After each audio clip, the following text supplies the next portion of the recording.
Fred Sauceman joins us with this month's edition with Food with Fred. Today he takes us to the Hob-Nob Drive-In in Gate City, Virginia. Going across the state line, but man, it's worth the short trip, isn't it? It really is, and it's a beautiful place too. It's just outside Gate City. You go into Gate City, turn left on Jackson, head out into the countryside on Daniel Boone Road, which is parallel to the railroad track.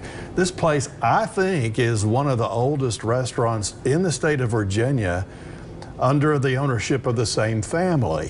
In 1952, Bent and L.G. Strong, and I love their names, started it. Bent had worked over in Kingsport at the Kingsport Press, printing books and magazines. He got tired of the 9 to 5, so he embraced a job that took even more of his time, serving hamburgers and soup beans, and they kept it going. In 1967, the bypass was constructed, and they thought, no, this is going to be the end of the restaurant. In fact, the opposite happened, and they expanded, and now it's in the hands of their grandson, Ross Jenkins. Amazing family story since the early 1950s. It really starts with the food and then a little refreshment at the end. Right. This is great short order food. They do a whole lot of hamburgers, a lot of variations on hamburgers, including a hamburger with chili on it. They also do an emu burger, and we have a picture of the emu burger. They used to do ostrich, and Ross had trouble finding ostrich meat. He located a source for emu in Cheatham County, Tennessee, in Middle Tennessee. Okay. And so they sell that. Treat it just like a hamburger. You've got to be careful, though, and not let it dry out because it's very low in fat.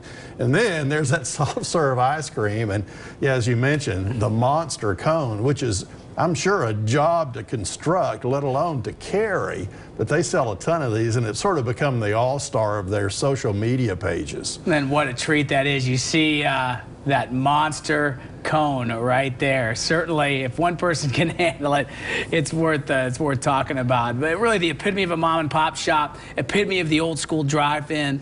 And right there in the heart of our region, it really has it all, doesn't it? Right, and the stonemason who was working on the building in 1952 found out what the Strongs were doing, and he said, you're going to have a hobnob of a time, and that's where the name came from. Oh, wow, and it has stood the test of time. I would be remiss, Fred, if I didn't recognize your shirt celebrating the 75th anniversary of D-Day Yes, today. my father was a veteran. He was in the 101st Airborne, took part in the invasion. He was in a glider and landed behind enemy lines and survived it, and went on to take part in the Battle of the Bulge in Bastogne and survived that as well. So hats off to everybody who took part in that unbelievable invasion that saved the world. And we think of all of them today on this 75th anniversary of D-Day.